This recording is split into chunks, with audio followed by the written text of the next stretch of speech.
thank my very loyal staff who is watching this. Thank you guys. I know you get paid to do that, so thank you for doing your work.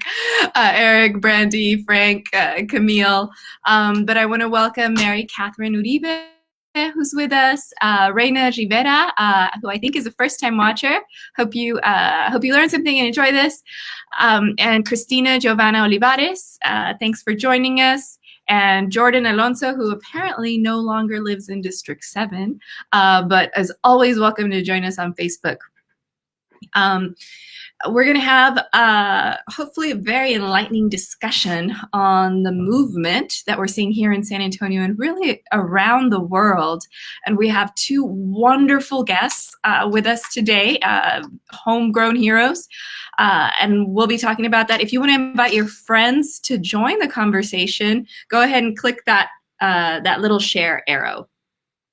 Ooh, Autumn Giselle, first time watcher. So welcome. Thanks for joining us. DeMonte, pay me too. I'm at my staff limit right now. Can't pay you, DeMonte, but we talk in the future if somebody leaves. Hey, Kathy Teague, president of Monticello Neighborhood Park Association. Thank you for joining us, Kathy. I don't know how to pronounce that. Is it Che? Thanks for joining us. Don Rios from Culebra Park is always here, never absent. Thank you for being a neighborhood president and joining us in these discussions, Don. Mimi Ford, long time no see. I guess that goes for everyone because of the lockdown, but thank you for being with us, Mimi. All right, as people continue to sign on, I'm going to give you some quick updates at the risk of sounding like a news reporter, but here we go. Public comment. So as some of you may remember, on Wednesday evenings before council meetings, City Council would host an event called Public Comment. It used to be called Citizens to be Heard. People would come in person, speak for about 3 minutes, giving us their input. That had been suspended during the coronavirus shutdown, but it's renewed, except this time it is virtual. You do not have to leave your home. You do not have to go downtown and find parking to give us your comments. Here are some instructions on how to do that. We just held it earlier today. It'll be held again next week. And if my team could put the link for that information in the comment box, that would be great. Oh my gosh, my team is getting better and better at this Facebook Live thing. Did you see how they just did that? They made my picture small and that picture big. All right, the only thing that's tricky about public comment, and let me be clear, is that there's a deadline for submitting your comment. So even if public comment begins at 6 p.m., comments have to be received before noon that same day. So just keep that in mind. Another exciting announcement for District 7 and the West Side community is that this week we began an initiative called Share the Streets. And yes, that's us on Cincinnati Avenue. We picked that street to close off to through traffic so that people could walk, cycle, and jog on it and feel a little bit safer. And one of the reasons I picked this street for District 7 is because I think it has a beautiful view. As you can see the St. Mary's building, the main hall there. And if you were to turn the other way, the way we were facing in that photograph, you'd be able to see Woodlawn Lake. So it's a wonderful street, connects two very important pieces of our community, both in District 7. And I am hearing that some cars are not obeying the detour signs on that, so we will be looking into that and sending out reinforcements. All right. We've also got Fernando Rover Jr. joining us, Juan Valdez, or shall I say Dr. Juan Valdez, who was in that photograph with us on Share the Streets. Uchnaya, thank you for joining us. Christopher, thanks a lot for being here. And Paul Moreno, welcome. We're going to be doing this just about every week. In fact, at the end of today's talk, I'll tell you who's joining us next week. That's also going to be very exciting. And then let's see, one of the last things I want to bring up is it has been pretty hot, and usually when it's this hot, we can have people go to a cooling center or to a library or to a community center if they don't have central air or AC in their homes. Because of the coronavirus shutdowns, that has been a problem. Nonetheless, the city's got it together. Our heat action plan is in place, and there are cooling centers available in the city now. My staff will give you a list. If you do know someone who needs those, or if you want to share that with your social networks, please do. The ones that are close to District 7 include the Alicia Treviño Lopez Senior Center, and that is on Culebra Road. And let's see, what's another one? The Bob Ross Senior Center at Babcock and the Medical Center. And the locations are open from 7 a.m. to 4 p.m. Monday through Friday. And all of those centers will be required to implement COVID safety measures. Speaking of COVID safety measures, and before we go into our the main event of the night, I just want to give you a reminder about this, wearing the mask. I know it is not required by state law. It cannot be required by the city with any fines or anything like that. So, but I will ask you, when you are in public, to please continue wearing these. Right now, we are seeing an uptick in cases. And let's make sure we also wear them correctly. Remember, these masks protect you, and your mask protects me. So that means I have to cover up my airways pretty much so that my spit, if I laugh really hard, doesn't get on you. And how do I do that? I cover both my nose and my mouth. This is not appropriate. This is not appropriate. This is what's going to protect us. And check it under your chin. Make sure it's, I know, watch out for the steaming glasses. But this is what's going to protect you. If you go to the HEB, I know they don't require you to wear it, but if you want to take care of your community, please wear your mask. Thanks. All right, let's see. Who else do we have here? Delaney, long time no see. All right, thanks for joining us. All right, are we ready for the main event? Here we go. All right. I want to introduce to you our two guests this evening. I'm going to start with Miss Celeste Brown. Celeste, oh, are you guys right next to each other? I had no idea. Wonderful. Okay. I am guessing you two are co-quarantining. Is this what's happening? Okay. Exactly what's happening. We live in the same building. I can't hear them yet. Okay. All right. So I'll start with Celeste. We're working on the sounds now. So Celeste is a San Antonio native. She advocates for equity and the advancement of Black and Brown communities. She's passionate about helping people realize the power that their voices carry through education, civic engagement, and advocacy. Celeste has been working as a community organizer around the movement for Black lives since 2014. Celeste has also been active in political campaigns. She did work for longtime U.S. Congressman Lloyd Doggett for San Antonio City Council District 2. So we had the pleasure of being in City Hall at the same time. She's also worked in education policy and advocacy. She currently serves on the Racial Equity Advisory Committee for City Education Partners. So thank you, Celeste, for joining us tonight. Thank you for being here. Can you guys hear me okay? Yes. Yes. Can you hear us now? All right. Say hi, Celeste. Hello. Thank you. So excited to be here. Okay, wonderful. Now I'm going to introduce Christian. And Christian, thank you for joining us.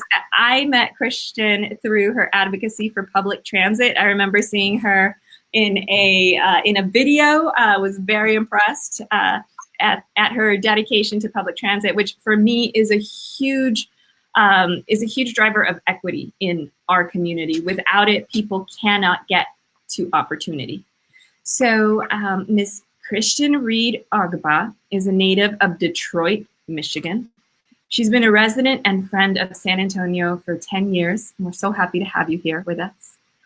Her small business, Eku PR, is San Antonio's only Black-owned full-service public relations house. She made it to the San Antonio Business Journal's 40 under 40. I'm still shooting for 50 under 50, but you made it to 40 under 40.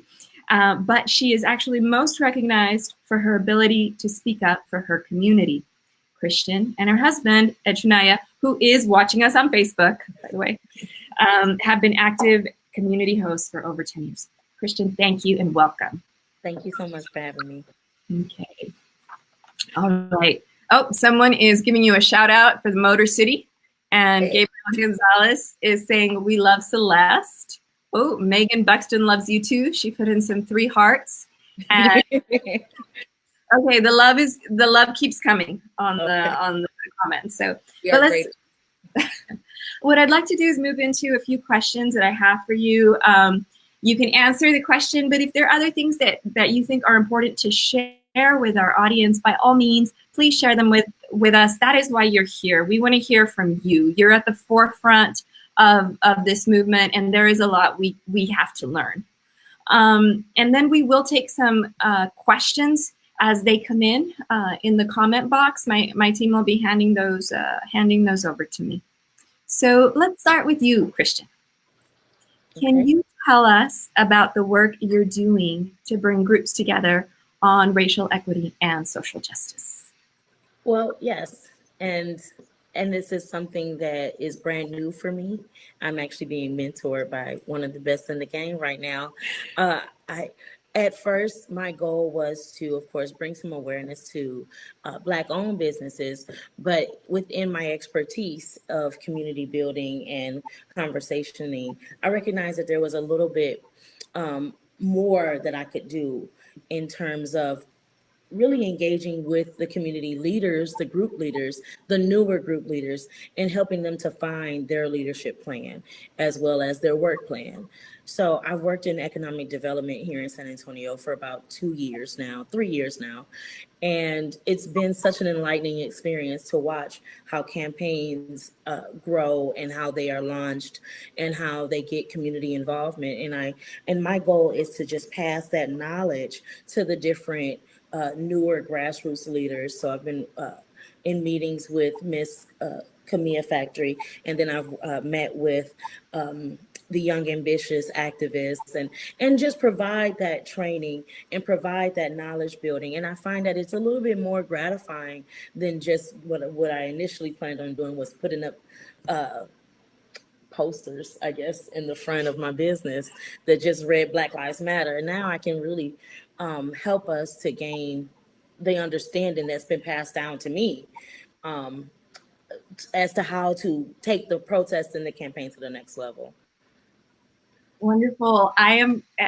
Let's hold that thought, because I do want to go back to that, is how do you move from just putting up the sign to doing something meaningful in this era? So let's hold that thought. But I'm going to jump over to Miss Brown, and I'd like to hear the same from you, and even if you could tell us what made you speak up and join this movement. So, for me, like you mentioned earlier, right? I kind of got into this in 2014, and I don't think it was ever necessarily a part of my plans. But it hit close to home, right? It was, 2014 was when Mike Brown was killed. And of course, prior to that, I had heard about Trayvon Martin, but I was in college. I was really, finding myself getting more in touch with my Blackness, and I had a little brother. And my little brother was Mike Brown's age. And seeing Mike Brown laying in the street after being shot in the back for over 5 hours, like, it flipped a switch in me, right? Like, I didn't have this space to just sit there and stay silent.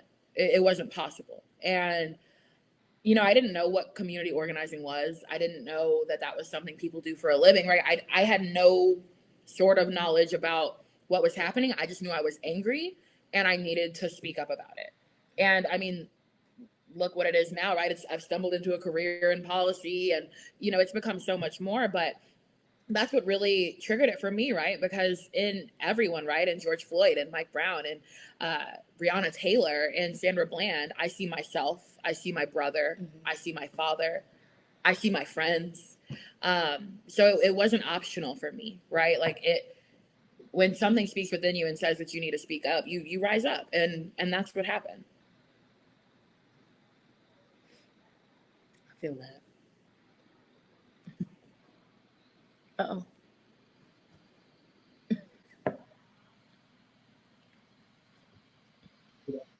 All right, we're back in.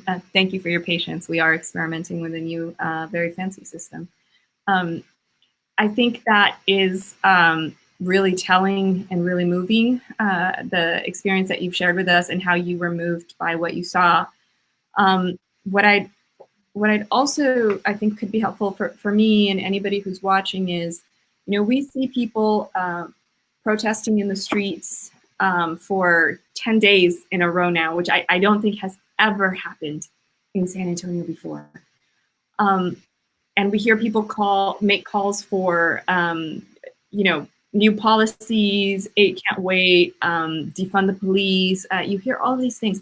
What do you think, in your opinion, and this goes for both of you, is missing in the conversation right now? Anti-racism training.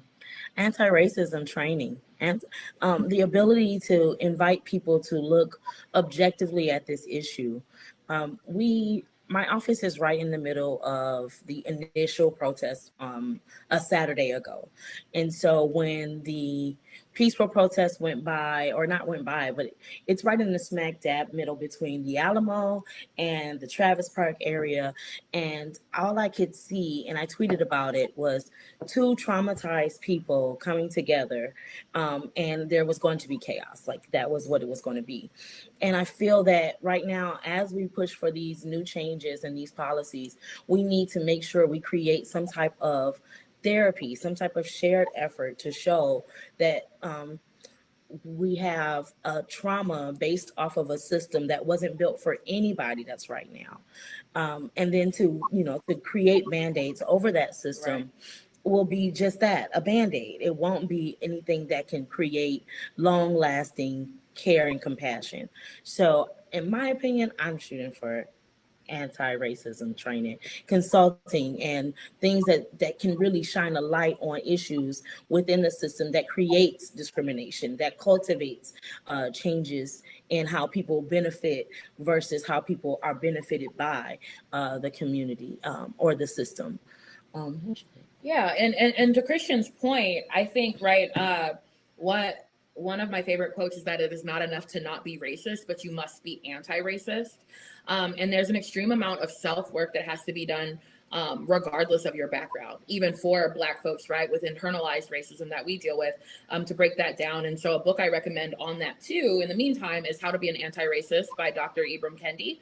I have a ton of books to recommend. Christian can tell you I'm always a nerd, and I'm like, I read this and da da da. But for me, I think what's missing from the conversation is a lot of community voices, right? And I say this with the best of intent, but I'm sure there are a ton of folks that are reaching out to council offices and handing over demands. Yeah.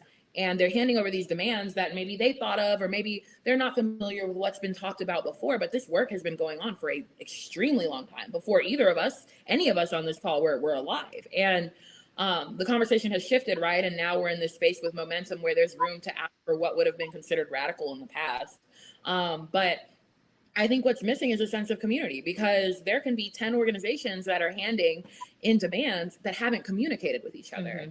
And I think that's the most concerning of things, right? Because you can, especially just in the spirit of transparency and honesty, I think sometimes the media will grab onto whichever one, and city council or elected officials may grab onto the one that seems the easiest and not necessarily the one that is right.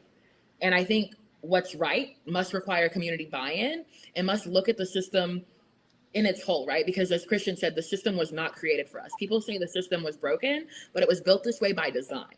Mm-hmm. And so I think there really needs to be this conduit, right, between the grassroots organizers that are 2021, like me when I was 19, right, getting my footing and getting my passion, and the folks that have been trying to do this work for years, and maybe the newer folks. Yeah. I mean, right? Like me, I'm a new folk. I'm a new person in activism and a new person in really engaging with changing the decisions. Whereas my previous position is to kind of just amplify the messages that the city officers or whomever hires me, now to create this kind of change, I'm realizing it's deeper than just amplifying a message, but definitely making sure you listen very, very closely to everyone else's messages, right, and then figure out a way where you all can collaborate. So it's community. Absolutely. For sure. And if I can add one more thing too there, to Christian's point, it's right, like every part in this movement is important. Like when Christian was amplifying this message, it was just as important as the folks that are in the street, as the folks that are in the boardrooms and in the city council meeting rooms. And so again, it goes to that cohesion. Yeah. Okay, I'm going to ask you a question along these lines, and it's something that's very tough for, at least for me in this role, is it's very important for me when I make council decisions to get community input, especially if we're developing a long-term strategy, something like that. If we're purchasing a contract or going through a contract, less so, right? But things that are more impactful, I think it's even more important to get more input, right? It should be proportional to the impact it's going to have on people's lives. This, to me, is absolutely probably one of the most impactful things, right, in terms of impact on people's lives. The conversation we're having right now in the city and at the council chambers, or virtually anyway. So let me ask you, how would you advise us as council leaders to make sure that the voices are heard? So I talked about public comment. In the past, the mayor has assembled task forces. Mayor Taylor had a group on this as well. Is there a right way to do it, or is there a wrong way to do it? I would love to hear your thoughts on this. And anybody in the comments, by all means, chime in. I'm reading the comments to you all. This is very interesting comments. It is, absolutely. So I'll kind of jump in there. Because in 2016, right, I sat on one of these task forces, one of the ones that McManus mentioned today, right, with Obama's 21st century policing. And the issue with task forces and committees is that it's a lot of talking about what's wrong and zero actual change. And I'm saying that realistically, right? It's a space for people to voice their concerns, which is extremely important. But to see tangible change, to see it, to feel it, to see our community move forward, that has not been seen. And so I think that's what's been missing. And I guess the wrong way to do it, right, is we don't want to have yet another committee or another sounding board that doesn't move towards more. And I think another thing too is, again, as we were mentioning, I think one thing that I wish that we could do a bit better is come together, right? Because I think a lot of us have the same goal here.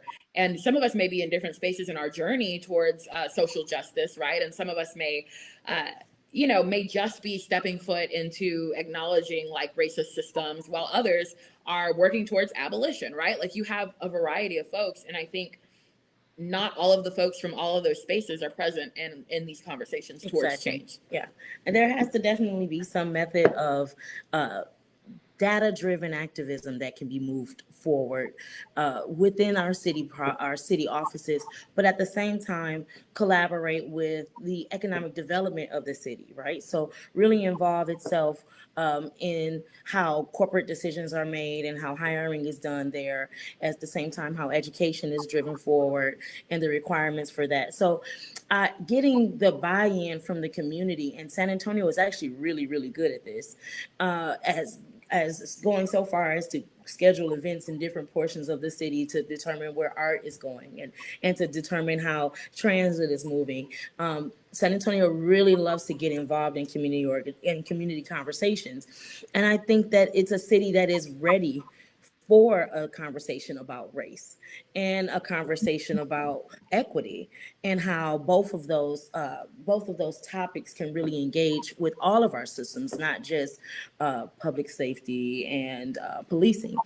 I really love the idea of the collaboration between the groups, but then being honest. And I'm gonna be honest with you, Councilwoman Sandoval, and everybody that's watching. We got some really antiquated groups, so we need a little bit more mentorship. Right. We need to put people in place that can provide mentorship to more historical organizations, and in an effort to help them get their voices heard where the voices are being listened to. Right. So things like this forum here, really introducing this placement to people that have been involved in community development, but may not have been involved in the access to technology.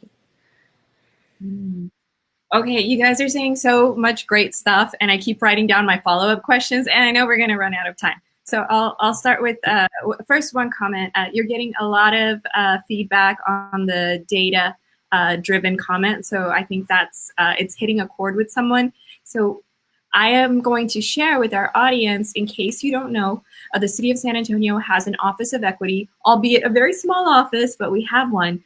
And every year they produce, I don't know if it's every year, but they do produce an equity indicators report. And that is online now. And I'm going to ask my staff to share it. If you're interested in looking at, it's basically looking at social determinants of health by race.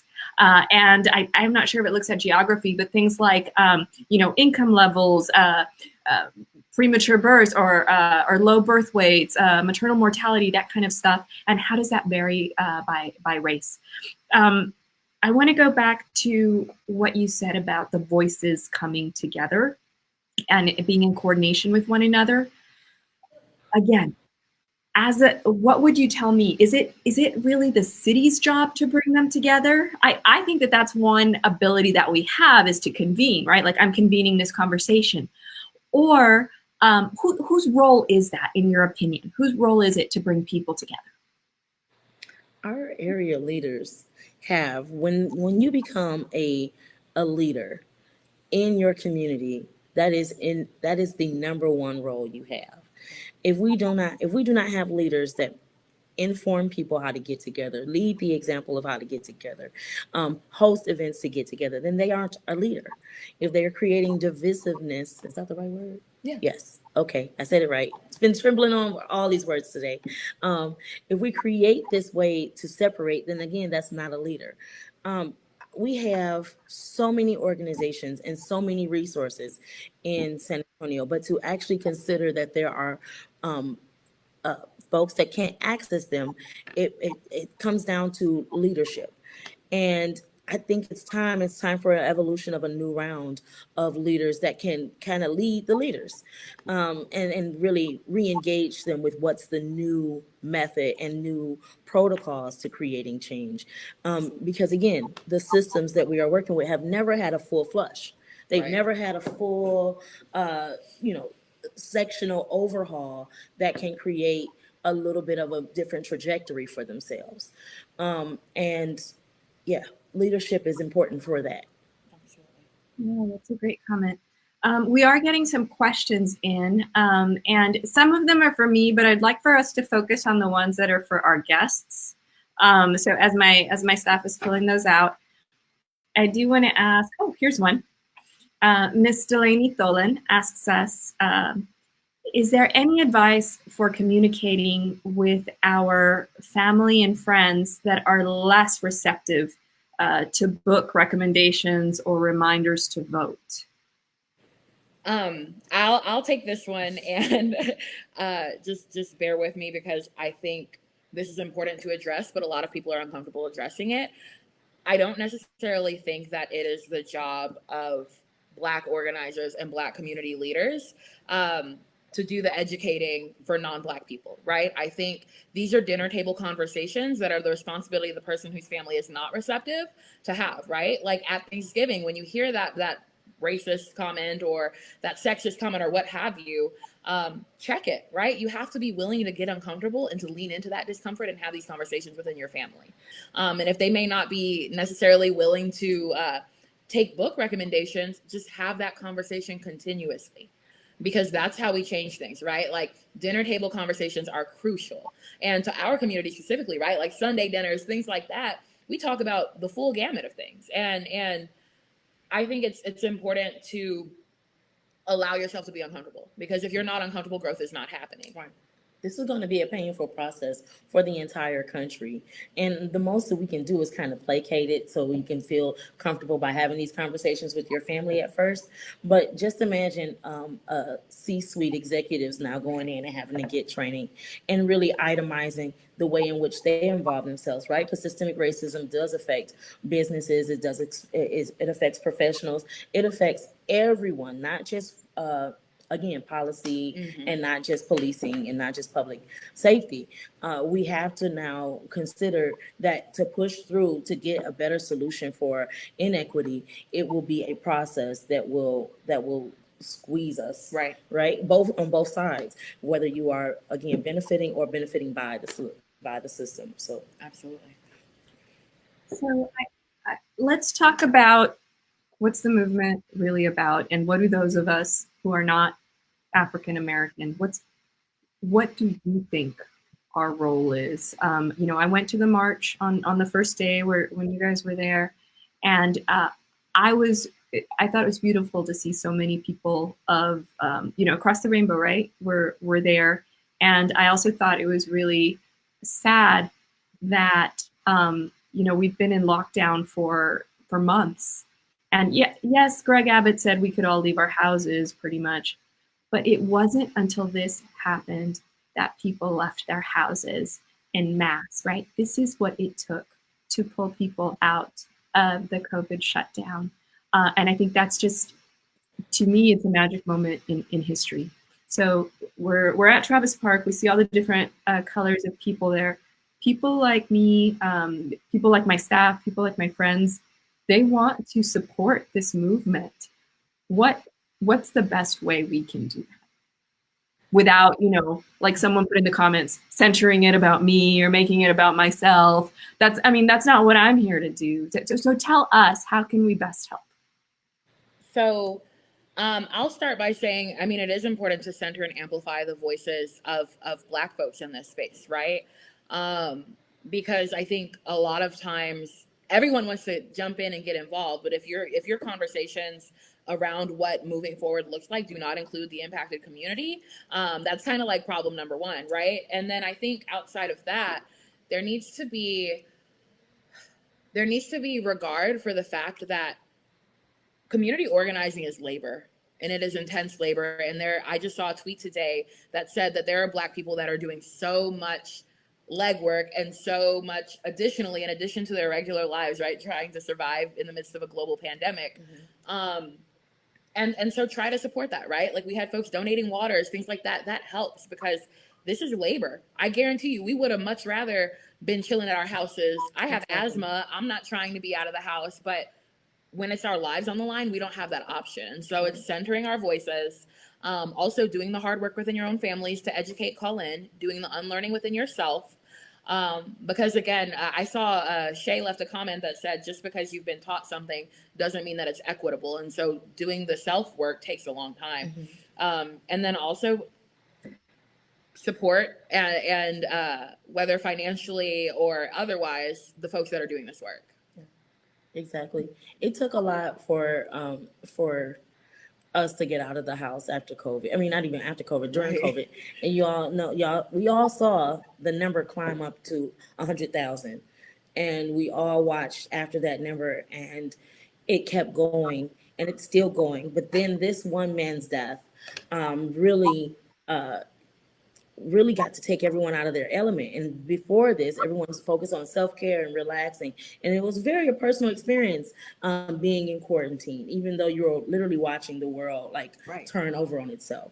But, I think that people are tired of so many things piling up on us, and so many, as Americans, as humans, as Black people, as women, it's so many things piling up. And that one death, murder, was the straw that broke the back of the people. Okay, we've been working very hard in this country for years and years and years, and we've struggled to gain a real positive foothold. And I think that as people recognize that that they're tired of just, it could be anything. We could be the murder hornets, it could be COVID, but you know what? It did not have to be another Black man dying.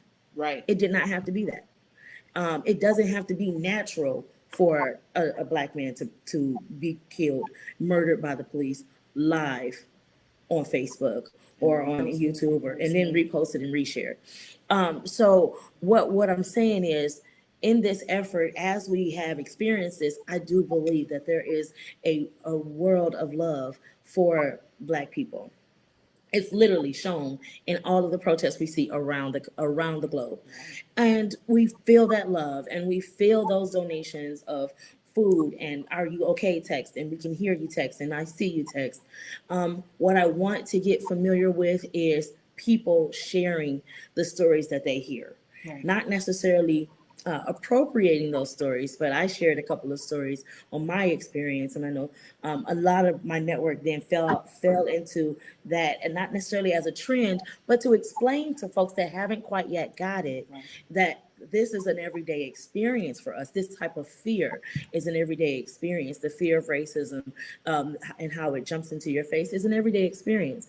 And so for folks that have not had that ability to be close enough to a Black person, to a person of color that has experienced discrimination, to now see things on their timeline that is kind of blowing their mind, waking them up to a world of, hey, we're not really all together in this. And it's given me a small joy watching how slowly my entire network is recognizing that they have work to do. In San Antonio, we are blessed to be able to have diverse networks. There's so many different types of people in this city. And so many different types of silos is kind of keeping some of those networks from touching. And now we're not, and I'm trying to bounce around the word trend, but now seeing how people are sharing their instances after holding them in and slowly waking folks up. That's the kind of support I need. Once you see a story, once you understand where the story is coming from, share that story, reshare that story on social and say, this is my friend. I don't want this friend or any of their friends to have this type of treatment. So I'm going to let you know so that this kind of behavior can stop. Yes. This type of feeling can stop. Amplifying our voices is important, is very important. And it creates the healing that we need. Yes. Healing. Okay, again, lots of follow-up questions on this. So I'm writing, my staff is writing this down with me. There's comments coming in about talk of a truth and healing commission, possibly creating something like that. Of course, the recommendations that it comes up with have to go somewhere, right? This is what you're telling us to make sure that we do. Earlier today, we had a long conversation among council about public safety and just about the police department. I want to hear a little bit about redefining public safety and what does that mean? So some of the comments I shared earlier today were, and these are not original thoughts. Okay, I've done, talking with other community members and reading. It's that, we're expecting the police department to pick up the slack where our social services and our society is failing, right?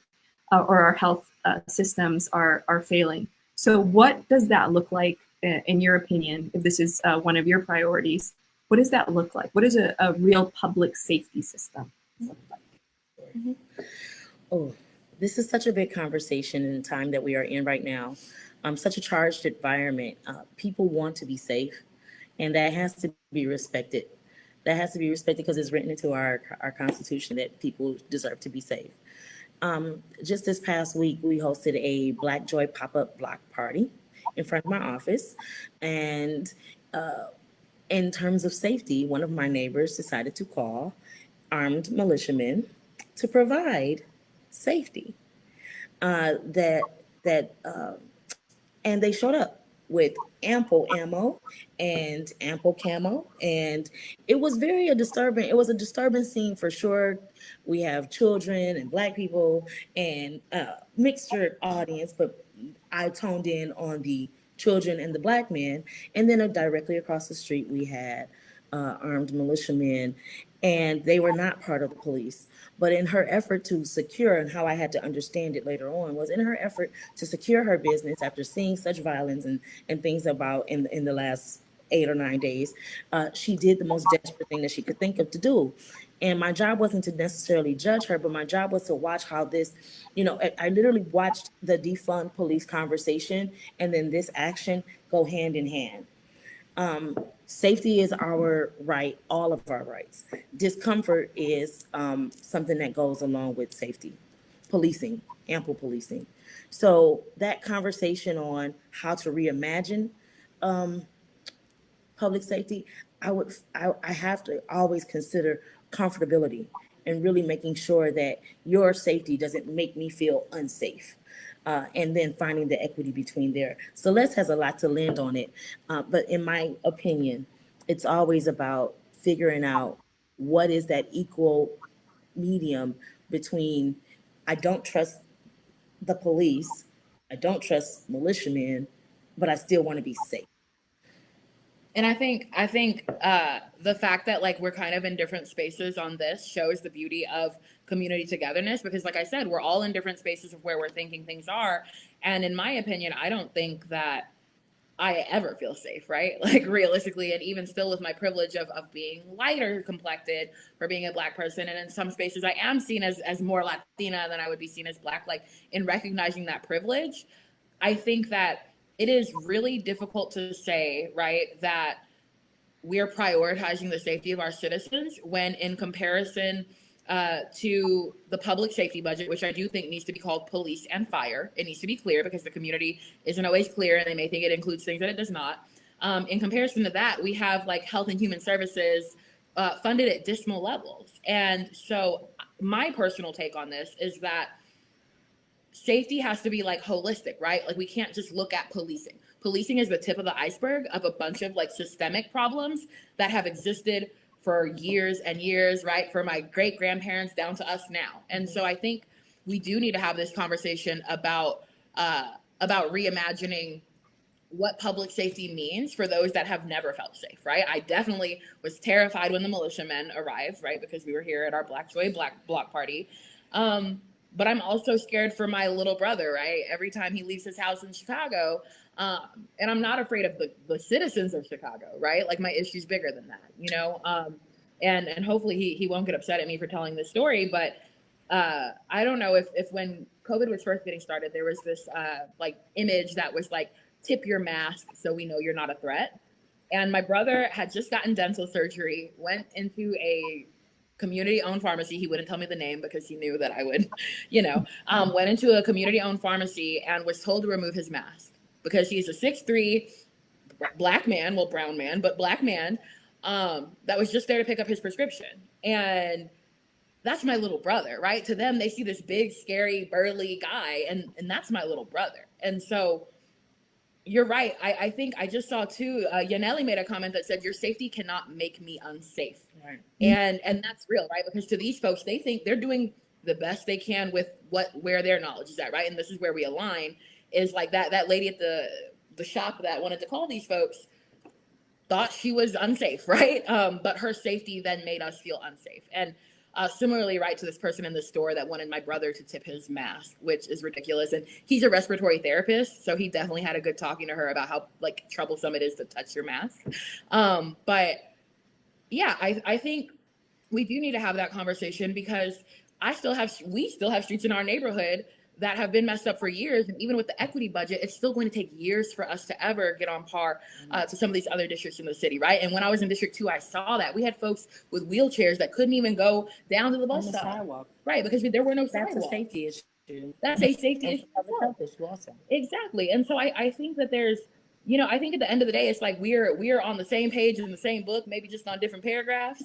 But I think both of where both of us is coming from is valid and needs to be present in these conversations, that we do need to look at how we are funding any public service within this city. That is a responsibility of elected officials, but also of the community to hold you accountable to. Mm-hmm. No, absolutely. And I could not agree with you more. I thought the equity budget, or what was called the equity budget, was really just one, it was the start of something, but there was so much further to go when we talk about equity and how we redistribute our resources. Because I will tell you, I still see alleyways that are better than many streets in San Antonio, paved alleys that are so much better than other streets throughout the city. I'm gonna do a shout out real quick to all the people who are commenting. You guys are really, that's some deep stuff. And this is serious conversation. This is not make you comfortable conversation. This is some really good convo. Yeah. Do either of you want to take one of the comments that's on there? You want to highlight anything you see? Sure, Mel wants to know how he can give us some money. That's nice. I like Mel. I feel like I set that one up for you. But I'm going to do a real quick shout out to Miss Zan Gibbs, to Zan Gibbs, who is watching. They're the director of the Equity Office, the Chief Equity Officer. So thank you, Zan, for watching and for all the work that you do and putting that document together that your team puts together. Someone asked, how big is that office? It's about, I believe it's 5 people, right, Zan? And that includes your administrative assistant. All right, I'm gonna take this question, and it's extremely tough. And I've heard this before. When we experience one of the many, many tragic avoidable deaths at the hands of law enforcement, someone likes to say, well, what about black on black crime? Like, that's a much bigger issue. Oh, I can see your faces already. 5 staff. Let's talk about that a little bit. What is the reaction to something like that? Like, in my mind, what I think about are years and decades and centuries of systems and things that in our society have led to disadvantage and have resulted in these things that end up with violence in the streets. But what do you tell that person? Have you ever experienced that when someone tells you that? And how do you react? You have I have. I'm from Detroit. Like, everybody talks about black on black crime, but that's not the issue here. Because when we say black pride and black love and I'm black and I'm proud, that's an issue. We can't have a lot of that. So if you quail black love and you quail black pride and make the Black Lives Matter movement a terroristic organization, you cannot say anything about our people killing our people. Like, you can't. It's systemic to build within the folks, to divide within the folks. And that is the goal of this system, is to kind of divide a very loving, graceful, generous people. And there's issues there when you have your back against the wall and you feel like the only thing you have is your respect from your people. And so you create crime within that. And it's something that you grow up with as what is this? Jennifer Falcon says black kids are never allowed to love their blackness. It's very hard when you only see images of no representation of yourself. So your images is everything else but you, and you're kind of taught and you kind of internalize this pain, and then anyone else you internalize this pain with, and then on top of that you're treated like who knows what in the streets. Of course, your respect is everything that you have, right? Your self-respect. And if someone disrespects you, you're liable to do anything. Same thing for these police officers. Now, when this is an issue that is like a rebuttal to having an issue with police brutality, it's no way that we can operate that conversation on the same plane. Period. Having a space where you are oppressed to the point of self-hatred versus where self-hatred is, or hatred is oppressing you.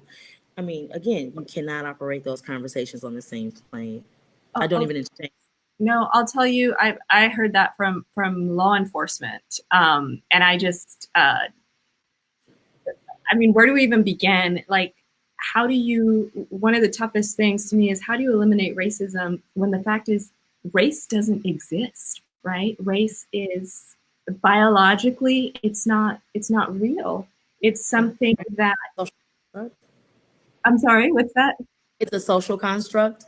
Absolutely essential. It's not biological by any means. We fill it out and we track it for purposes of equity, hopefully. But it's just tough to even say, that type of crime, because there's no, anyway, biologically, there's absolutely no reason for it. Exactly. So I guess I'm getting the notice that it's 8:50 p.m. and which means we're gonna wrap up soon. So I'd like to offer you guys, I'm gonna ask you one more question, and then you can give us your closing comments with that is, what do we actually want the police to do? And this is a question from a viewer. What do we want the police to do? How often do police actually prevent crime rather than respond to it? Yeah. And I'm just going to realistically say, because I'm extremely blunt, I do not like that question. I think that question is completely, I don't want to say gaslighting, but it's unrelated to the conversation. And I'm sorry, dear viewer, but it's unrelated to the conversation which we're having, because it's not about what we want the police to do. It's what the police are currently doing and what's flawed in that, and how it's like upholding a broken by design system. And so I don't think that that's, yeah, I mean, my response to that is that it's not about that. We need to address what they're doing now, and where there's issues now. And uh, failure to do that is failure to acknowledge the very work that folks are doing on the ground right now, right? They're trying to center the conversation around, no, look, here's what has been happening consistently, and here's where there needs to be change, versus, well, what do you want them to do? I mean, I'd love them to stop killing us. That'd be fabulous. That would be great. But then we have to like break down the walls of racism that make it reasonable for them to say that their lives are at risk every single time they engage with Right. us, and thus and therefore they should be using extreme force. Right. We want the police, or I want the police to kind of wake up to recognizing that they have been building a system again, well into an escalation point. By not using Black and brown vendors to do police trainings, by not increasing how many police mandate that they live in the communities that they police, by not enforcing opportunities for police to interact with communities beyond their uniform. And at the same time, by not mandating that the people really have, not mandating, but inviting the people to really have a voice in how they want to be policed. There's a lot of things in the charters and in the contracts that does not get promoted or publicized. Right. And now we're seeing, they're making new rules to get rid of different forces, different levels of force. But why were they in there in the first place? And why is that in the training in the first place? And for how many years did they train like that? Let's reveal that information. If you want to be transparent, and if you are so transparent into how Black people are engaged in crime against themselves, give us the information on how you've been engaged in crime against us for the last 40, 50, 75, 525 years. Thank you to both of you for being here and for your patience with us. I just want to say a few words about tonight's forum, and then I'll announce next week's forum. These are not easy conversations, and ever since, well, for a few weeks now, it is very hard to say something in these spaces with a lot of emotionally charged people around us, and rightfully so. This is a very strong topic, and it's not just one topic, right? There's a lot of areas to it, whether it's policing, whether it's socioeconomic status, whether it's social justice and equity. And just as varied as this topic and dialogue is, that's how varied our viewers are. So I represent a district that includes areas inside 410 and outside of 1604. And you can imagine how broad and varied that is. I have HOAs, and I have something called neighborhood associations. And we have areas that aren't organized, that don't even have a neighborhood association. And we're all coming to this table with very different experiences, and even the way we ask our questions, right? They indicate sort of where we're coming from.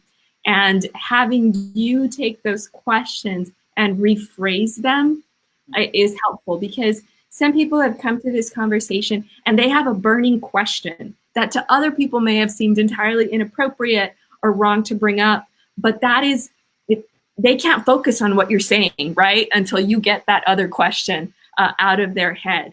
So I want to thank all the viewers for their patience, and I want to thank both of you for your insight. We have a long way to go. I just want to make some announcements about my office.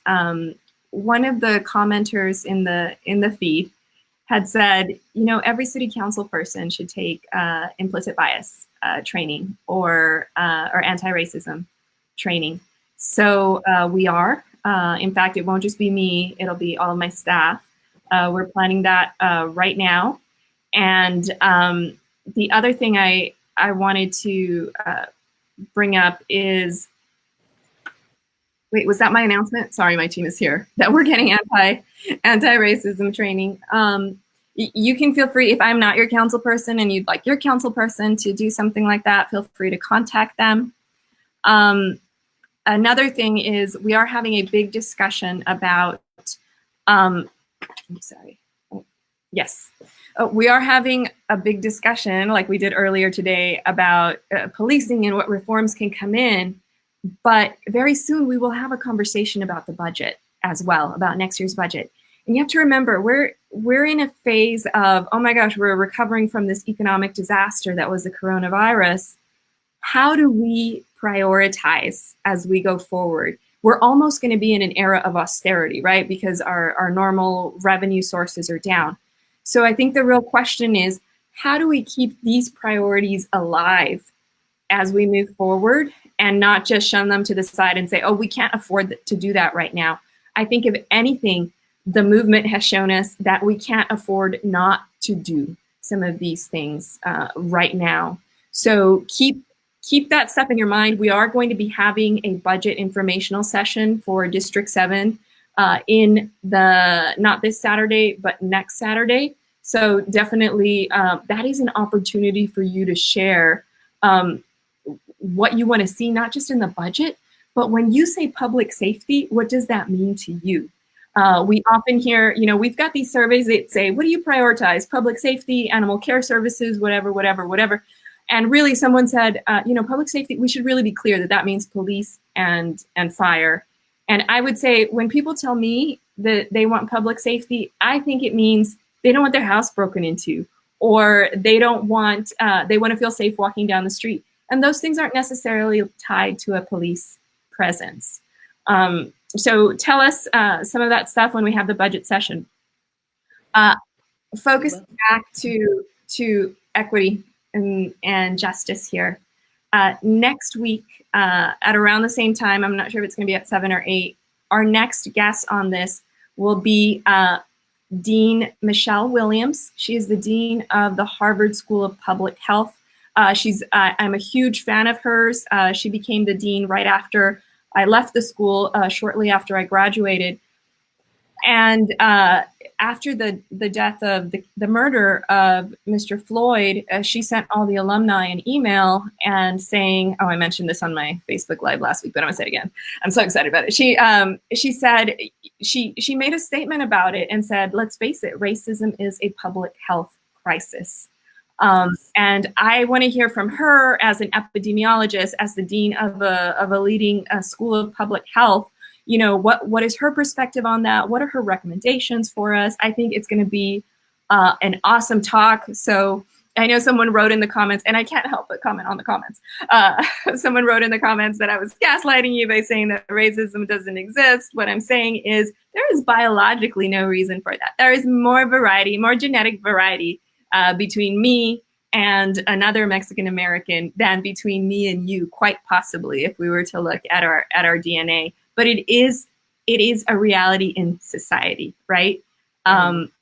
So we hear people say a lot, hey, I'm not racist, I'm not racist. No, but we all have our biases, right? Every single one of us has our biases that we bring to the table. I don't think you're racist unless you have you're burning a cross, right? But yeah, that's very racism is an activity. Like, you have to really live in the action of being racist. Some folks are just randomly biased, or they have their prejudices, and that's a choice to make also.